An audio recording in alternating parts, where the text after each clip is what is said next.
Tubuhmu itu bukan milikmu loh. Itu milik Tuhan. Kamu harus menjaga tubuhmu ini. Kenapa? Karena satu saat nanti kalau Tuhan datang, Tuhan akan memintai pertanggungan jawab atas apa yang engkau perbuat dengan tubuhmu. Hari ini tema dari gereja adalah tubuh kita sebagai bait Allah, ya. Kalau kita menyadari akan hal ini, saudara, kita akan tahu semua boleh hancur. Tetapi kalau kita percaya Tuhan ada di dalam diri kita, Tuhan ada di dalam tubuh kita, dalam baitnya, maka tidak ada yang perlu kita takutkan. Ya, bagian kita adalah hari-hari ini mempersiapkan diri, benar-benar menyadari bahwa tubuh kita ini adalah bait Allah, bait Roh Kudus. Dan kalau kita tahu tubuh kita bait Allah, bait Roh Kudus, apa yang harus kita lakukan? Mari kita buka bersama, ya. 1 Korintus pasal yang ketiga. Ini ayat yang saya dapat dari gereja, saudara, ya. 1 Korintus pasal yang ketiga ayat yang ke-16, saudara. Kita lihat bersama 1 Korintus pasal 3 ayat yang ke-16, kita baca bersama, ya, 1, 2, 3. Tidak tahukah kamu bahwa kamu adalah bait Allah dan bahwa Roh Allah diam di dalam kamu? Ayat yang ke-17, coba kita baca. Jika ada orang yang membinasakan bait Allah, maka Allah akan membinasakan dia. Sebab bait Allah adalah kudus dan bait Allah itu ialah siapa? Kita, saudara dan saya. Ya, tidak tahukah kamu bahwa tubuhmu itu adalah bait Allah, bait Roh Kudus yang diam di dalam kita.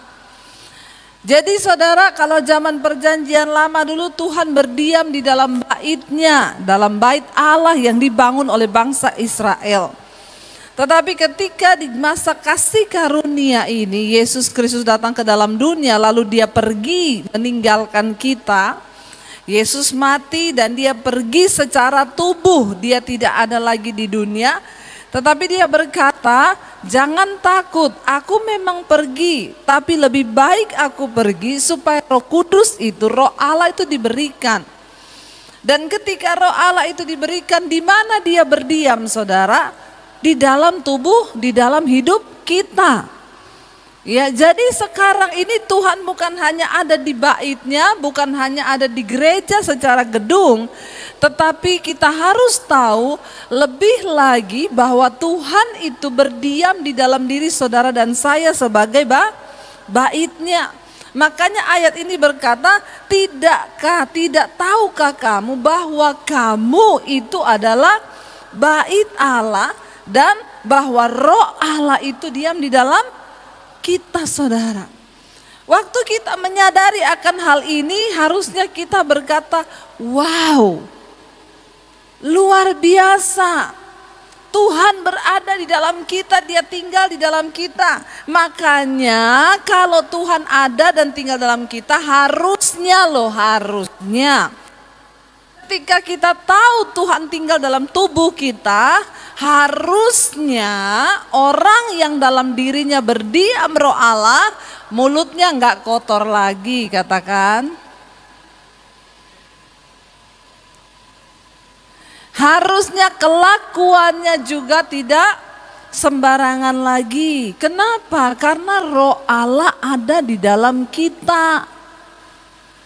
Kalau Roh Allah ada di dalam kita, suami istri berantem, kita sadar, oh ada Roh Allah tinggal di dalam hidup kita. Makanya kita juga berantemnya berantem yang kudus, amin. Bagaimana berantem yang kudus? Kita nggak bisa hindari. Yang namanya kita beda pendapat, salah paham, itu manusiawi. Tetapi ketika engkau marah, kata firman Tuhan, jangan sampai engkau berbuat dosa. Waktu orang menyadari bahwa tubuhnya adalah bait Allah, bait Roh Kudus, dia tidak akan sembarangan. Ya, tema bulan ini menjaga kesehatan tubuh, saudara. Dan subtema hari ini adalah tubuhmu itu adalah bait Allah, bait Roh Kudus. Kalau kita tahu tubuh kita bait Allah, bait Roh Kudus, kita juga akan menjaga kesehatan tubuh kita. Tidak sembarangan ya kita makan, saudara ya. Ada orang-orang itu kalau makan cabai, saudara, ya lupa diri, ya makan cabai itu makan sampai ya bukan soal kita jago atau tidak, bukan soal kita bisa atau tidak. Ya, tetapi ingat tubuhmu itu bait Allah loh. Engkau tahu makan cabai berlebihan itu bikin pecah usus. Ya, dulu teman sekolah Alkitab suami saya meninggal karena kebanyakan makan cabai.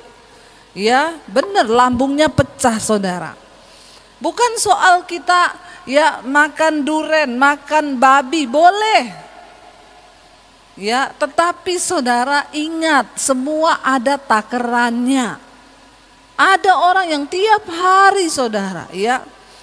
Ingat loh, ketika kita menjaga bait Allah ini, tubuh kita sebagai bait Allah, maka dalam segala hal kita jaga. Makan yang haram, ya.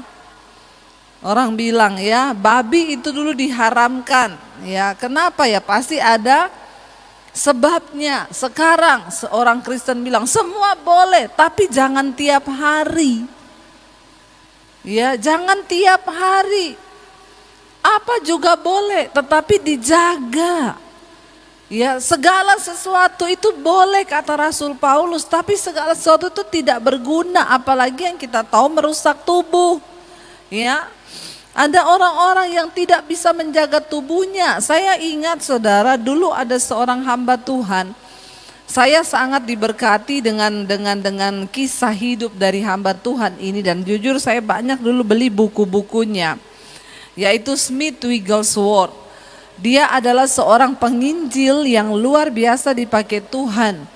Waktu dia pergi menginjil, saudara, ya, istrinya pergi menginjil. Dia ini jadi tukang perbaiki pipa ledeng dulu sebelum sekolah. Dia nggak bisa baca, tapi dia cuma bisa baca Alkitab. Ya, lalu satu kali istrinya pergi pelayanan misi penginjilan. Tiba-tiba meninggal istrinya di tempat pelayanan.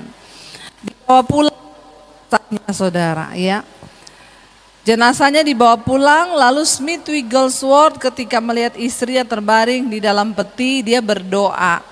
Dia perintahkan istrinya dalam nama Yesus bangun. Istrinya bangun keluar dari peti. Karena dia disertai Tuhan dan memiliki kuasa yang sangat luar biasa. Ketika istrinya bangun, istrinya bilang, jangan kamu tahan, sudah waktunya aku kembali kepada Bapa. Tugasku sudah selesai, biarkan aku pergi. Dia doa lagi, istrinya mati lagi. Luar biasa enggak saudara? Itu iman yang dahsyat, ya, luar biasa. Saya itu penasaran kenapa orang ini bisa Tuhan begitu luar biasa. Saya baca kisah-kisah hidupnya, saudara. Satu kali dia mau pergi pelayanan penginjilan dengan seorang rekannya. Naik motor di luar kota. Dia tanya sama temennya, mana jaketmu? Nggak usah lah, cuma deket kok, nggak apa-apa. Smith Wigglesworth bilang, kita tidak akan berangkat sebelum kamu cari jaketmu. Kenapa? Tubuhmu itu bukan milikmu loh. Itu milik Tuhan. Kamu harus menjaga tubuhmu ini. Kenapa? Karena satu saat nanti kalau Tuhan datang, Tuhan akan memintai pertanggungan jawab atas apa yang engkau perbuat dengan tubuhmu. Kamu harus pakai jaket karena ini bukan milikmu. Wow, saudara. Di situ saya melihat kenapa Smith Wigglesworth dipakai Tuhan dengan luar biasa. Karena dia begitu menghargai. Tubuh ini miliknya Tuhan, saudara, nggak boleh sembarangan. Bapak-bapak yang perutnya mulai agak gede nih, ya, maaf loh ya, kita sedang berbicara tentang kesehatan tubuh. Saya tuh kadang kalau lihat bapak-bapak yang perutnya gede banget tuh, saya bilang sama suami saya, itu bapak kok nggak capek ya? Saya aja dulu hamil ya 9 bulan. 9 bulan tuh saya capek loh bawa perut segede itu loh. Saya bilang sama suami saya, kamu jangan sampai kayak gitu ya. Kenapa? Capek bawa perut segede itu loh. Saya dulu cuma 9 bulan saudara. Itu aja saya serasa ngep ya, nggak bisa napas. Jadi bapak-bapak, tubuhmu itu adalah baitnya. Jangan marah kepada saya, bilang amin. Kita ini membahas sesuai tema dari gereja loh. Ini bukan saya loh yang bahas bikin-bikin sendiri ya. Kan soal menjaga kesehatan tubuh. Ya, lalu ini subtemanya minggu pertama adalah tubuh kita sebagai bait Allah. Harus dijaga. Ya. Ayo saya aja sekarang mulai olahraga saudara. Saya merasa aduh udah gak enak nih ya, kayaknya badan berat.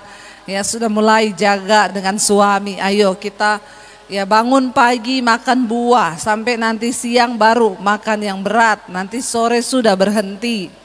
Ya lalu ada olahraga itu nggak usah mahal, saudara nggak usah nge-gym. Saudara jalan di perumahan, jalan di jalan atau tiap hari lakukan. Sekarang kan banyak tuh di WA, lompat begini 50 kali bisa menurunkan perut. Ya, terus nanti apa itu bisa menurunkan perut, itu gampang saudara. Saudara bisa bayangkan kalau perut kita juga dipenuhi lemak, nanti jantung terbungkus lemak. Ya, nanti lambung kita terbungkus lemak, paru-paru terbungkus lemak. Ya, itu berarti kita juga tidak menjaga tubuh kita sebagai bait Allah, bait Roh Kudus. Ya, ibu-ibu, mari kita juga menjaga tubuh kita ya, bukan dengan operasi plastik. Memperindah hidung, dimancungin, itu bukan menjaga. Soalnya ada ibu-ibu yang saya bilang, ibu itu operasi plastik terus. Ini kan tubuh saya bait Allah, Bu. Jadi saya perindah, Bu. Ya itu bukan perindah, itu mengikuti hawa nafsu daging. Ya mari kita jaga ya, kurangi makan pedas yang berminyak-minyak, kita jaga tubuh kita, makan seadanya secukupnya. Ya itu cara kita menjaga bait Allah ini, tubuh yang hidup. Lalu saya ingin kita baca saudara, jadi ingat tadi ayat yang 17 bilang apa? Coba kita baca, siapa ya, ayat yang ke-17 ya, multimedia tolong ayat 17. Jika ada orang yang membinasakan bait Allah, maka Allah akan membinasakan dia, sebab bait Allah adalah kudus dan bait Allah itu ialah kamu. Saya dulu pernah mendengar ada pendeta yang dulu dia narkoba saudara. Ya, lalu dia bertobat. Ketika dia sudah bertobat, ya, lalu mulai datang banyak penyakit diakibatkan sebab dulu dia waktu muda itu narkoba. Saya bilang ya memang dosanya sudah diampuni, tetapi upah dosa itu maut. Jadi ginjalnya rusak, hatinya rusak ketika dia jadi pendeta, lalu tiba-tiba semuanya menyerang dan akhirnya dia meninggal. Kabar baiknya dia sudah bertobat, tetapi memang tubuhnya binasa karena narkoba. Hati-hati yang merokok. Saya berdoa di sini sudah tidak ada yang merokok. Ya, Alkitab saudara berkata tubuhmu itu bait Allah. Jangan tanya ayatnya di mana Bu yang ditulis tentang rokok, di pom bensin. Ya. Siapa yang merokok nggak boleh masuk di pom bensin. Sedangkan di pom bensin saja saudara nggak boleh, apalagi di sorga. Ya, udah jelas-jelas di rokok dituliskan, barang siapa merokok, rokok menyebabkan apa? Jantung, hipertensi, ya serangan jantung, stroke, ya bahkan rokok itu membunuhmu. Lah kalau ada orang yang bisa baca lalu merokok, engkau dengan sengaja membinasakan bait Allah. Bapak-bapak datang sama saya saudara di satu ibadah batuk-batuk. Kenapa Pak? Ibu doakan saya Bu. Saya batuk udah 2 tahun gak sembuh-sembuh. Bapak merokok? Iya. Sekarang masih merokok? Masih. Bapak biar saya mau tumpang kaki juga, Bapak tidak mungkin sembuh. Kenapa? Saya malah mau doain Bapak ini biar berhenti merokok, minta roh takut akan Tuhan, stop rokok. Jangan membinasakan bait Allah. Di rokok ditulis barang siapa merokok, rokok itu membunuhmu. Engkau tahu itu tidak bagus bagi tubuh, kenapa engkau masih merokok juga? Ingat ayat ini tidak main-main ya. Jika ada orang yang membinasakan bait Allah, maka Allah sendiri yang akan membinasakan dia loh. Ngeri saudara, tubuh kita bait Allah. Barang siapa yang membinasakan bait Allah, maka Allah yang akan membinasakan dia. Sebab bait Allah adalah kudus dan bait Allah itu ialah kamu. Jangan pernah membinasakan bait Allah tubuhmu sendiri. Ya, yang suka begadang kalau malam. Engkau alasan saya kerja, Bu. Atau masih lihat handphone sampai jam 1, jam 2 malam. Bertobat. Ya, orang yang tidak tidur ya semalam itu dia sama dengan kehilangan energi untuk 3 hari. Engkau menyiksa dirimu. Jadi saudara, baik-baiklah menjaga tubuh, bertobat ya. Tubuh ini bukan milik kita. Bukan seenak-enaknya saudara begadang, mainan HP sampai jam 3 sampai jam 2 malam. Engkau menyiksa tubuhmu, engkau berusaha ya harus bertobat ya dari segala hal-hal yang merusak tubuh. Kenapa? Karena barang siapa membinasakan tubuh, maka Allah akan membinasakan dia.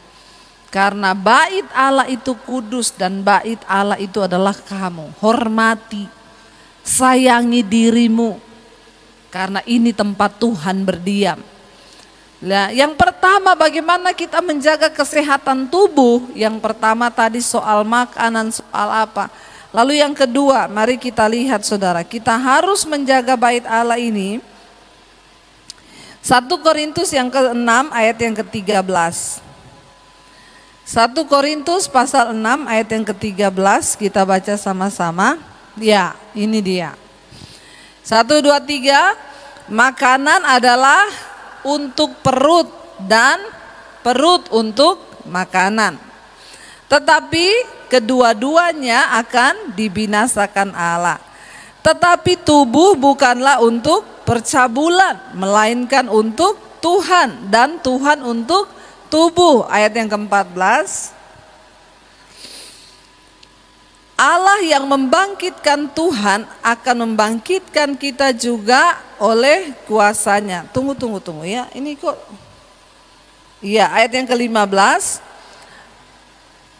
Atau tidak tahukah kamu bahwa siapa yang mengikatkan dirinya pada perempuan cabul menjadi satu tubuh dengan dia. Sebab demikianlah kata Nas, keduanya akan menjadi satu daging. Ayat yang ke-17. Ya, ayat yang ke-17 firman Tuhan berkata, tetapi siapa yang mengikatkan dirinya pada Tuhan menjadi satu roh dengan dia, saudara. Ayat 18 masih ada, kita baca. Jauhkanlah dirimu dari percabulan. Setiap dosa lain yang dilakukan manusia terjadi di luar dirinya. Tetapi orang yang melakukan percabulan berdosa terhadap dirinya sendiri. Saudara, bagaimana cara kita menjaga tubuh ini sebagai bait Allah? Tadi ayat yang ke-16 berkata di sana, makanan itu untuk perut ya, dan perut itu untuk makanan ya. Jadi tadi bapak-bapak yang saya bilang ya, perut kita ini harus dijaga. Coba tayangkan ayat 13 ya.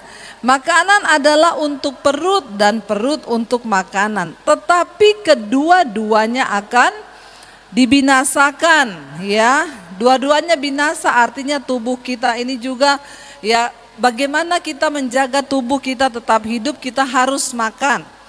Ya, dan makan itu untuk perut dan perut untuk makan, tetapi tubuh ya, tubuh. Jadi apa yang kita makan masuk ke dalam perut, diolah itu kan untuk tubuh. Ujung-ujungnya sama saja, tubuh ini adalah milik Tuhan. Dan karena itu tubuh ya bukanlah untuk percabulan, melainkan untuk Tuhan, dan Tuhan untuk tubuh. Perhatikan saudara, kita makan untuk menjaga tubuh tetap hidup. Tapi hati-hati jangan sampai kita binasa karena makanan kita. Kenapa kita harus makan? Supaya tubuh kita sehat. Kalau tubuh kita sehat, kita bisa mempersembahkan tubuh ini untuk Tuhan. Sehingga kita bisa menjadi berkat. Saya ini kemarin baru pulang seminggu pelayanan ke Jawa Tengah, Surabaya, Semarang, Solo mampir. Saudara, ya kalau tubuh saya tidak sehat, maka saya tidak bisa memuliakan nama Tuhan. Maka saya tidak bisa melayani karena saya tidak menjaga tubuh. Ya tetapi dikatakan tubuh ini untuk Tuhan dan bukan untuk percabulan. Bagaimana cara kita menghormati Tuhan dengan tubuh kita? Jangan melakukan dosa percabulan. Ya, saya berdoa di sini tidak ada lagi yang kena dengan dosa percabulan. Bapak-bapak, ibu-ibu, ayat yang ke-14 di sana dikatakan saudara, ya Allah yang membangkitkan Tuhan yaitu Kristus akan membangkitkan kita juga oleh kuasanya. Ya waktu nanti kita binasa, artinya tubuh ini binasa jadi tanah mati, kita akan dibangkitkan.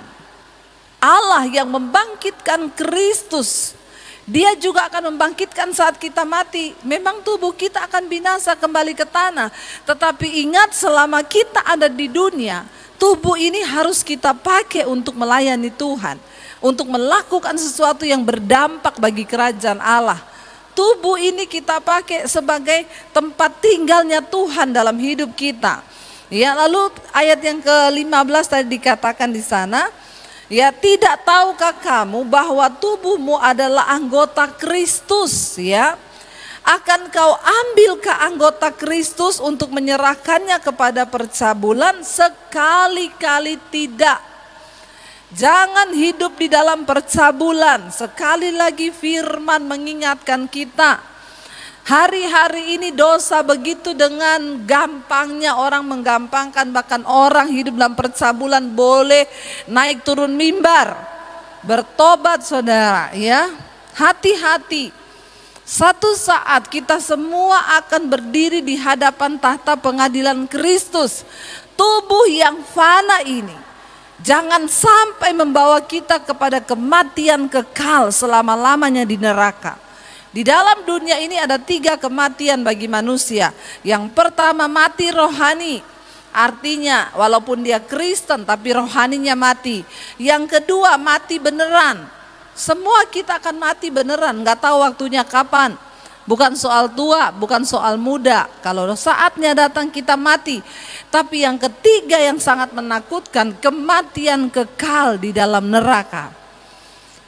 Dan itu bisa terjadi waktu kita gak menghargai tubuh ini. Banyak orang masih hidup dalam percabulan dan kenajisan. Tapi tiap minggu mereka ke gereja, bahkan ada yang melayani Tuhan. Tapi masih hidup dalam percabulan. Tuhan bilang, akan kau ambilkah anggota Kristus ini untuk kau serahkan kepada percabulan? Sekali-kali jangan saudara. Ya, ayat yang berikutnya, ayat yang ke-16 dikatakan di sana, atau tidak tahukah kamu bahwa siapa yang mengikatkan dirinya pada perempuan cabul atau pada laki-laki cabul menjadi satu tubuh dengan dia. Makanya tidak gampang orang kalau sudah jatuh dalam percabulan melepaskan diri, susah. Ada orang datang sama saya, Bu, doakan saya belum menikah, saya itu tiap hari kepelacuran. Bu, doakan saya biar saya punya jodoh, Bu. Kalau saya dapat jodoh, ya, maka saya pasti tidak akan kepelacuran. Saya bilang tidak. Jalan keluar bukan dapat jodoh. Kalau kamu tidak dilepaskan dari roh percabulan, kasihan malah jodohmu. Kamu nikah, kamu akan tetap kepelacuran. Karena itu roh. Justru bereskan dulu hidupmu dari percabulan, baru kamu berdoa minta jodoh sama Tuhan. Jangan cari jodoh karena kamu sudah terikat dengan percabulan, itu salah. Berdoa, minta engkau mampu. Hari ini banyak sekali orang datang kepada saya konseling. Mereka yang terjatuh dalam dosa percabulan, sering ke tempat pelacuran, ke tempat pijet, itu AIDS. Saya hanya berkata, kuatkan imanmu hari ini, bertobat. Tapi AIDS tidak ada obatnya, memang itu konsekuensi dosa. Bertahan di dalam iman, kapanpun Tuhan panggil mati ya sudah terserah. Karena orang kalau sudah kena AIDS, dia bisa mati cuma karena flu. Dia bisa mati cuma karena kena sakit apa saja langsung mati. Kenapa? Karena AIDS itu menghantam ke sistem kekebalan tubuh.